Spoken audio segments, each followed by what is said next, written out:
Hello everyone and welcome. Today we are going to start a playthrough of the first volume in the Coin series by GMT, and that's Andean Abyss, Insurgency and Counter-Insurgency in Colombia. I have it set up here for the regular game, and I'm going to take you through in this video how we set things up and a small explanation of the rules. Some of them we're going to learn as we go. This is a big, complicated game, so I'm not just going to, read from the rule book to you or anything like that, but I am going to give you a quick overview of how to play this game. I'm not going to assume that you've watched any of the other videos that I've done on Cuba Libre or Falling Sky,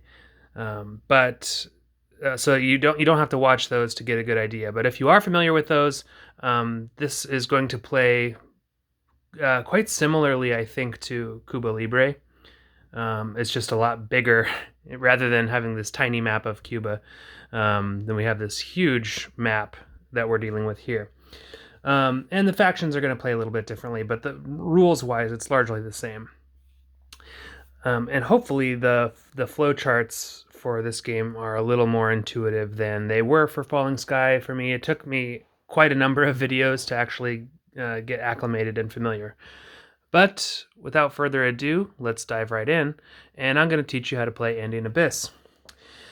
Now we are going to play solo, like I mentioned, versus all the bot factions. In the first edition of the game, you had to play as the government, and then you got a nice set of flowcharts for the other non-player factions that you could be.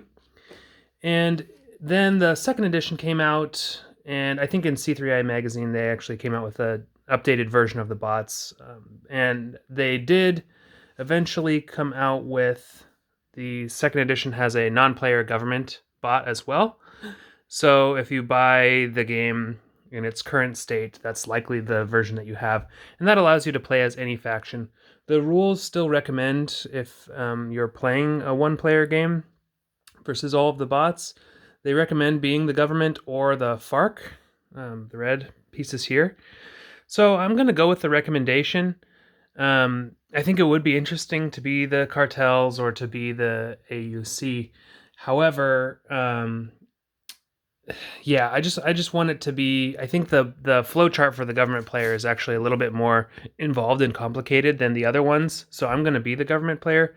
I chose government over FARC because I've seen some videos out there, actually for both of these factions. So it's not breaking any new ground or anything. But in Cuba Libre, I was the 26th July faction, and those had red pieces. And in Falling Sky, I was the Roman faction, and those also had red pieces. So we're switching it up, and I'm going with the blue team this time. That was my entire justification for that. Anyway, the map's sideways here, so let me zoom out and get you oriented to actually what this map looks like fully. It looks something like this. This is obviously Colombia, and I'm going to be playing it the other orientation sideways because it's a really tall map, and I don't want to have to jump out of my seat every time I need to move something across the map. So we're just going to play it like that. So unfortunately, if that bothers you, I don't know what to tell you. Hopefully it doesn't, and we can get used to it. So this is what the map looks like. And this is the first in the coin game, so it has a lot of the meat and potatoes of what makes a coin game a coin game. And so I'm going to go through what we're looking at here. On the map, we have all of the playable areas on the board. They're broken up into different types of regions. So we have these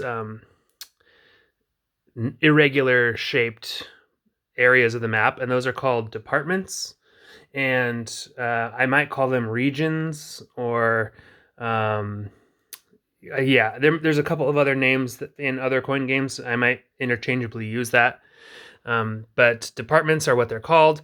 They're different colors because of the different terrain on the map. So we have like mountain hexes and grassland, or hexes, departments, and grassland and forest, and those have different effects for certain events as well as certain operations that we're going to be doing. Let's see. So, we have some mountain spaces here, and we have forest over there. So the circles on the map, there's, Bogota's here, we've got Neiva here, Cali here, and so on. Those are cities. And they have a little number in a box. It goes from 1 to 8, I think, for cities. And that's the population of that city. Each population represents 1 million inhabitants. And you'll notice in the departments, I almost said regions, see, I'm doing it already. In the departments, then they have a box here as well, and that indicates the population of that specific area of the map. And those are important for scoring and some other effects in the game that we can get to. Then you have all of the different pieces on the board. The government faction has these cubes and these discs. And so even though they're different colors here, the cubes are all government. So these are going to be our pieces and the discs. The discs are bases, and each faction has their own analog to that. And they're called bases in this one. In Cuba Libre, the Syndicate has casinos instead of bases, but these are actual bases the cartels have there. And so I'm gonna orient myself back in my chair here. Yeah, so the cubes, what are the cubes? The dark cubes are going to be troops, and then the light cubes are going to be police. And these have different abilities and powers based on whatever operations you want to do. The troops, for example, are really good at going in, sweeping, activating the guerrillas, and assaulting. And they're a little more flexible with movement. They can move around the board more easily. The light blue are police, and they can also sweep, but they can't do it on their own. And they're good for buying civic actions, which is going to give us support and that kind of thing. So two different functions, but functionally they're two different things. They look similar though. And those are the pieces that we get to add, and some of our operations that we can do, it'll say to add police or add troops or a mix of both, and we get to decide the solution there, the mixture. And then we have bases. These are good for allowing our troops and our police to remain out in the wilderness here in the various departments on the map. A lot of times they might get relegated back to the cities. So if we want to keep troops and police throughout the map, we'll want to plonk down bases. We only have 3 bases, but there you have it. The bases also allow you to get a bonus when you, at least for the insurgent factions, they give a bonus when you rally. You can add more pieces to the map through your bases, so they're pretty handy. Let's see what else. The octagonal cylinders here for the other factions, these are guerrillas. All 3 have guerrillas, and so the cartels, AUC, and the FARC have guerrillas. These have an underground side with no symbol on them, and they have an above ground or active side there, and different events, different operations that they might do rely on either guerrillas being active or underground to do. For example, we can sweep in an area to activate guerrillas, and then when we actually attack them, they have to be out in the open. And I think thematically that makes sense. If you're going to attack an enemy, you want to know where they are and be able to see them. Okay, what else are we looking for on the map? We have two spots for the bases for each region. So a region can have a department can have at max 2 bases, and cities are the same way. Cities can have at max 2 bases, and that's not per faction, that's total. So there's little slots there to show that there's a stacking limit here of 2, and this one is full. We also have... Oh, I didn't put these out yet. I need to put on the map whether there's control or not. We can talk about that in just a second. I'll do that off camera, but we have little markers for those as well. You have a box over here for support or opposition. And so there's 5 levels. There's active opposition all the way at one end of the spectrum. There's passive opposition. There's neutral. And then if we look at somewhere else, we have passive support and then active support. So it's this varying spectrum, and that's really important for us. We want to maintain support in various regions, whereas the FARC want to have as opposition in as many places as possible. That's going to be how you actually win the game as either of those factions. Not so important for the cartel or for the AUC, but they might care about it for certain specific things. And the way that this works is the difference between the levels is this active opposition and the active support has a ×2 marker. The passive has a ×1, and then the neutral is ×0 or nothing. And this is multiplied by the population of that particular department to give you a raw score, an amount of opposition that it contributes to the score of the FARC player or the government player. So for example, here, the FARC player is getting 1 × 2, which is 2 opposition from this one department. Whereas over here, we're getting 2 × 2 support. We get 4 support from that. And the last thing on the map that I think I want to talk about, there's a box for terror, and I think in Cuba Libre, that's the box where you would actually put control. It would be the control marker. I need to go through and check, but I believe what this is a spot for certain insurgent factions can do like a terror op, and that particular operation might lay down a terror marker, and that makes it harder for support or opposition to change levels. That's all it does. There's also the other side of this is a sabotage, which leads me into the last piece of the map is there are these almost like roads or like railroads between each of the departments.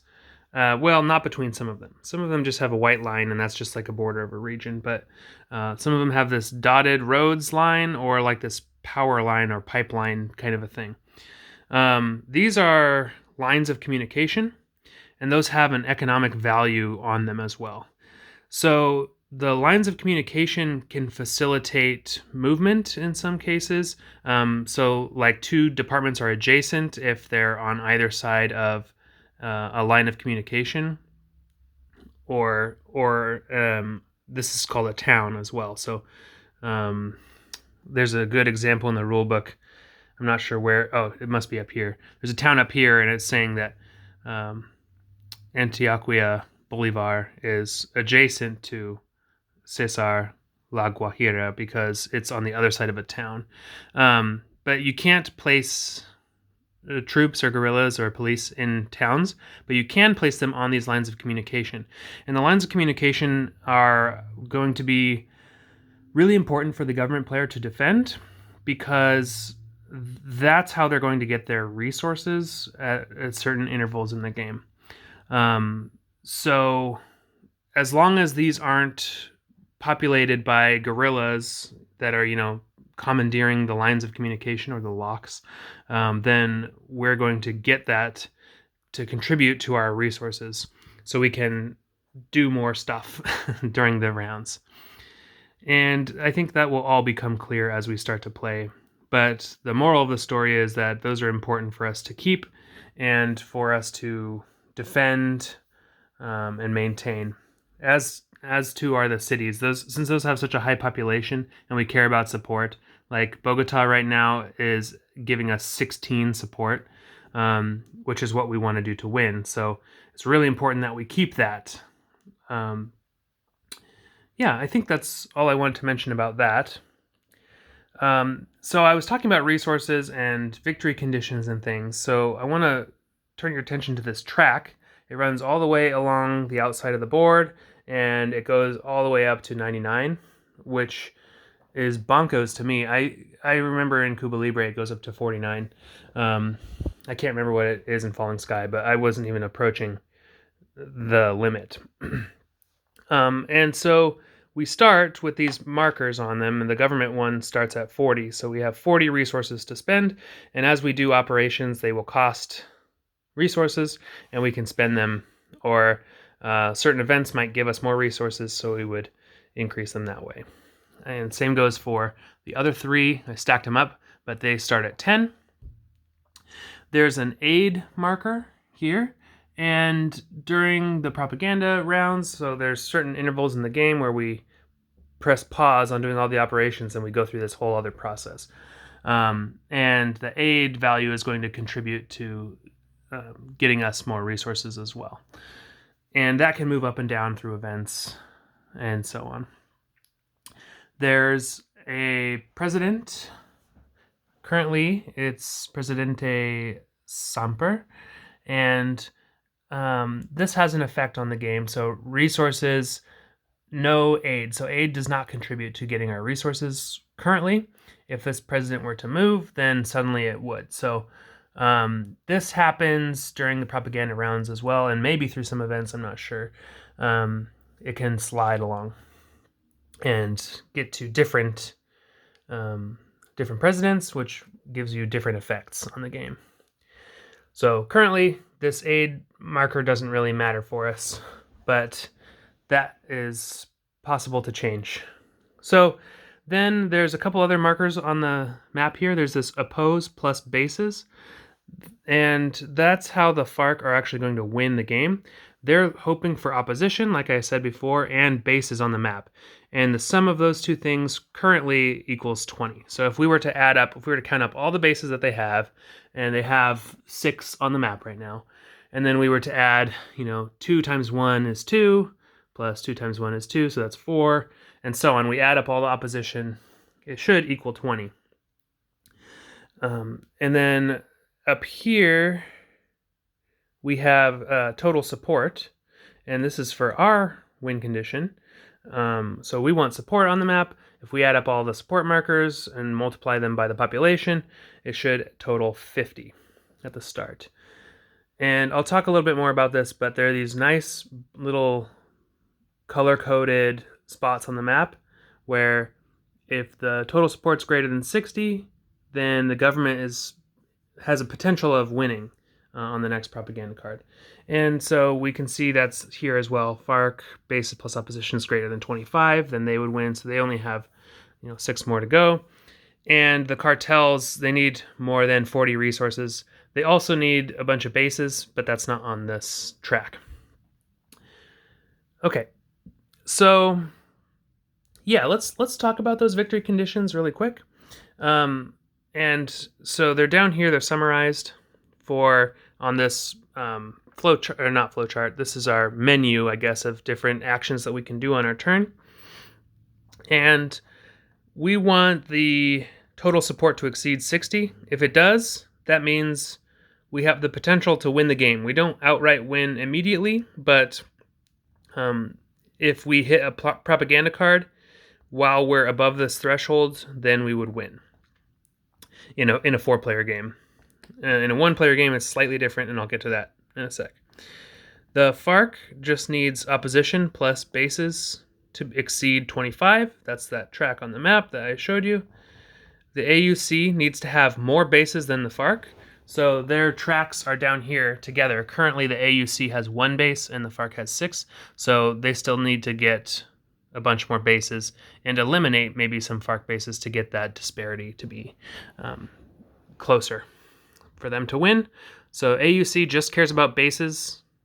FARC cares about opposition and bases. Government cares about support only. And then the cartels care about bases as well. They need more than 10. And they care about money because they're all about that drug money, and they're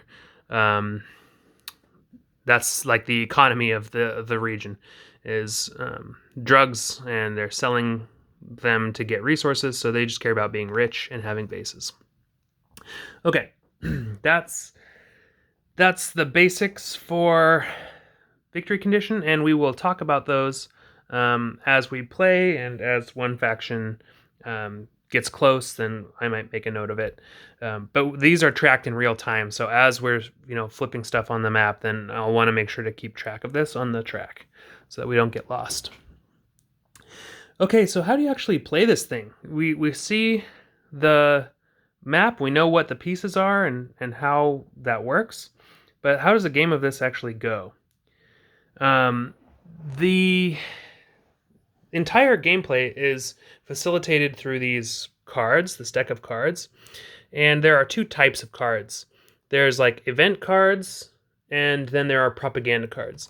And event cards look like a couple of different things.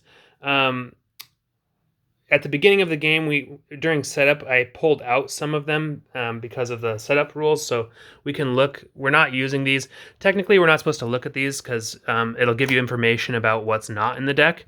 But since I don't know every card in the deck, then it's not going to be a huge deal if I know that, well, this event isn't going to show up. So I'll just show you what some of these look like. This is a capability card, but an event typically looks like this. It has 4 symbols at the top, one corresponding to each different faction. So we have got the government, the AUC, the FARC, and the cartels. And this is the order in which the factions are going to be eligible. So if this was the first card in the game, everybody starts out as eligible. They can play on this card. And the government faction gets to go first, and they get to decide what they want to do. The event card is often split up into, sometimes it's one big thing, but often it's split up into 2 sides. There's an unshaded and a shaded version.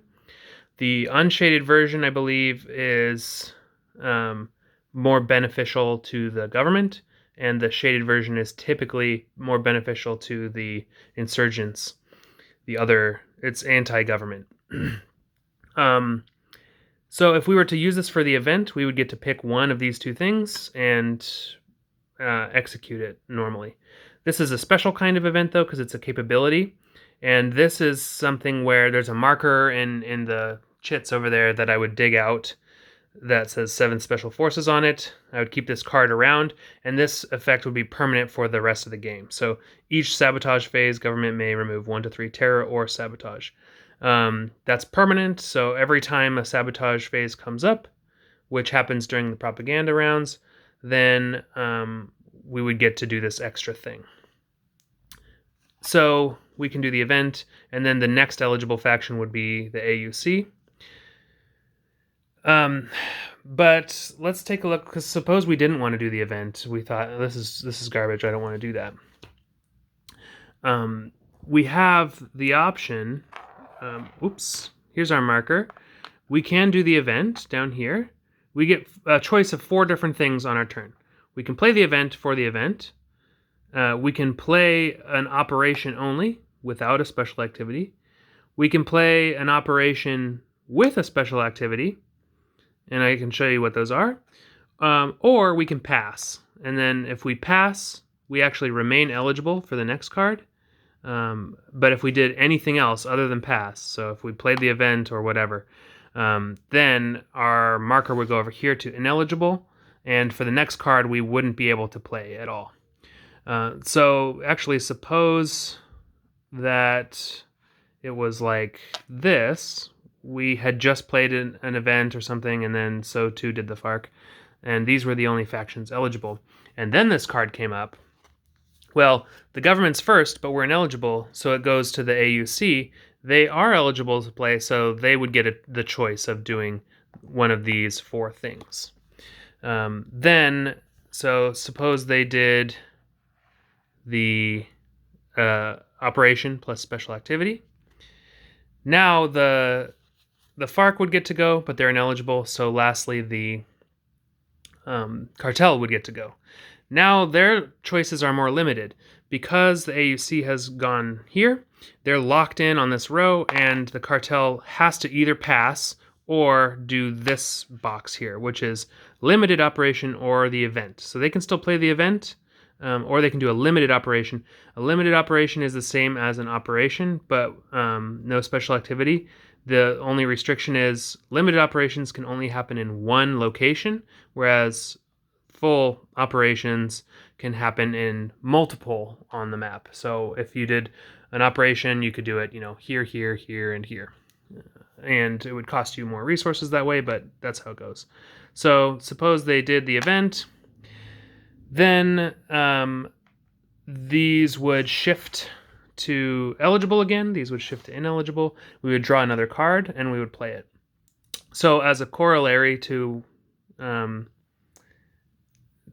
as a consequence of there being only 2 boxes here, on any given card, only 2 factions can play this. So typically, factions are only playing on once every other card, usually, because there's 4 factions, you become ineligible for a card. It can happen that, these kind of get stacked up, but only 2 factions get the option of playing, and the last one just remains eligible for the next card. This is kind of the heart and soul of what makes a coin game is this sequence of play here. So we're going to get lots of opportunities to see this in action. So that's what an event card looks like. And in fact, to actually play the game, you get to see the card that's currently being played, and you get to see the next card as well. So you can make some decisions. Like if I were the FARC here playing on this card, and I was second eligible, say, and I didn't really want to play this event, but I really want to play this event, and it looks like I'm first eligible on that event, I might want to pass, knowing that I'll get to play first on the next card. So you can plan a little bit ahead, and you can do some kind of dastardly things, actually, with how that works. It's pretty neat.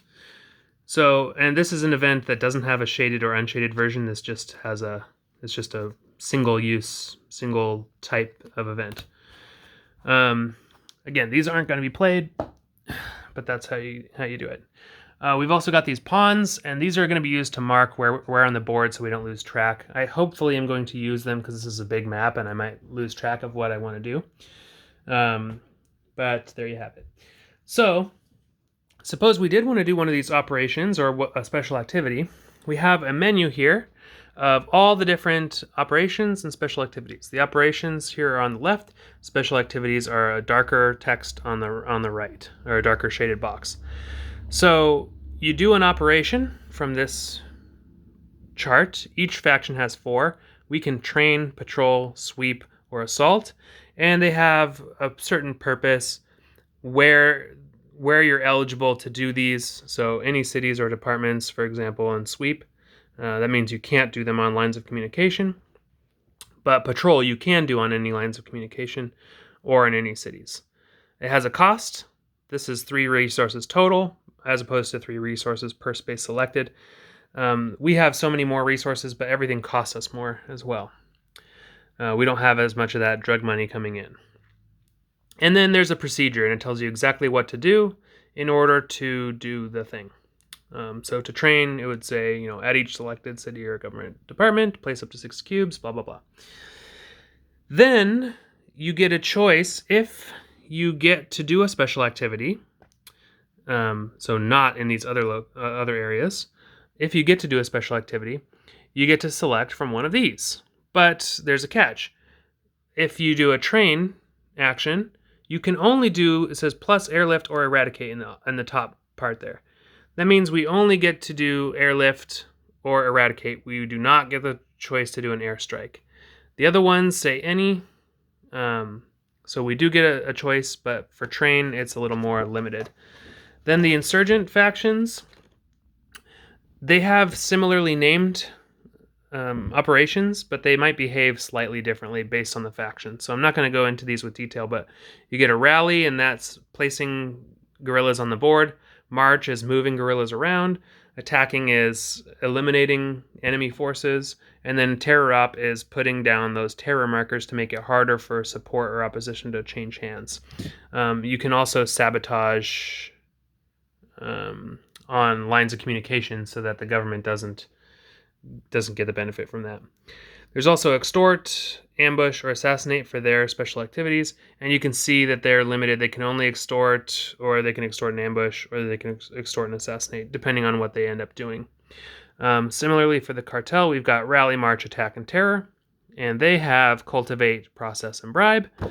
And lastly, for the FARC, we've got rally, march, attack, and terror, and extort, ambush, and kidnap. So those are the different options that they can do, and for us, we get to make those selections ourselves. But because we're playing against the non-player factions, we have these flowcharts. So typically the bots want to do events, and if they don't want to do the event, then we're going to go through this flowchart, and it'll tell us exactly which operation they pick, and then which special activity they do. And so the flowcharts look a little different for the different factions because they behave and want to play slightly differently. So we're going to go through those just fine. There's also some special instructions on specific events in case there's any ambiguity or something like that. The last things I wanted to mention really quick are, for us, if we end up in this box, event or lim op, or if we end up here with lim op, this is a situation where we can only do things in one location and we can't add a special activity. That's a restriction. The bots, on the other hand, if I played an event and special activity here, any of the bots play here, they could do the event, or the bots always get a full turn. They always get a full event plus a special activity. It's kind of a balancing thing, I think, to make it a little bit more challenging. And so this, I might mess up and do a event or special activity for us when I'm not supposed to. But yeah, the bots should always get to do a full turn. And then lastly, how do you win? Because if you cross your victory threshold, you don't just win immediately. There's another type of card in there called a propaganda card. And like I said, we're going to press pause on the action here, and we're going to go through all these different steps. We're going to check, has anybody won? If so, game's over. Otherwise, we're going to continue along, and we're going to do the sabotage thing. We're going to get resources. We're going to shift support around. We're going to redeploy our troops, and then we're going to reset eligibility and all that fun stuff. So there's a nice handout that goes through each of the steps of a propaganda card and what it means. But we'll get to that when we come to it. That's not going to be, it's pretty infrequent. In that whole big deck of cards, there's 4 of them, and I haven't decided yet if we're going to do the quote-unquote short game, which is the 3, that we just do the first 3 events, or 3 propaganda rounds. If we decide that it's only, it's not going to take too many more videos to do that last one, I'm happy to do it. But I think we're going to play at least with the short game in mind until we get to a point at which we can make that decision fully. So, like I said, there's 4 in there, but we're probably only playing to 3. And the bots can win on any of the propaganda cards. If they cross their threshold, then the prop card comes up, then we lose. That's just it. Game over. But another balancing mechanism is that we, as players, we have to actually make it to the very last propaganda card before we can actually win. So even if we're winning, we've got 70 support or whatever, doesn't matter. We have to make it to the very last propaganda card. And again, I think it's a balancing thing. I'm trying to think if there's anything else before we get started that I wanted to talk about.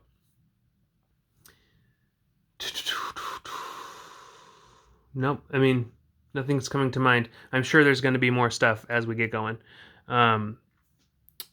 But other than that, that's going to be Andean Abyss. Oh, I did want to briefly talk about, there's one scenario in this, um, and I have it set up for that, but there's a setup guide here, and it'll tell you if you're playing a two-player game, for example, then people will control multiple factions. Here's how to prepare the deck. So I've done this ahead of time. And then we're doing the standard deployment, so I've set these markers so that, you know, it makes sense. I put the 8 at 9, for example. I put the resources at 40 and 10.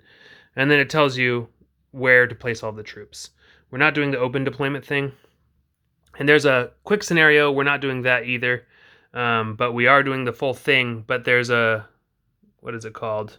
Short game. And that's where we're playing till the third prop card. Also, emblazoned into the, or like printed onto the map is the starting configuration. So you don't have to read the setup guide to do it. You can just look at the map and just put the pieces that you see there. So again, I'm going to place control where I need to place control. The markers look like this. Control happens when you have more, the government controls a space when it has more pieces than all other factions combined, and the FARC has control if they have more pieces than all other factions combined. Otherwise, it's uncontrolled. So the cartel and the AUC don't control anything. So I'm going to place that on the map where necessary as a last minute setup thing. And then we can actually get playing here. So I'll reset these and we'll flip over the first two cards next time. And I can talk about shipments next time as well. They function similarly to cash if you're familiar with Cuba Libre. But anyway, that's Andean Abyss. And we will see you next time where we will begin our playthrough. Go government. All right. See you later. Bye.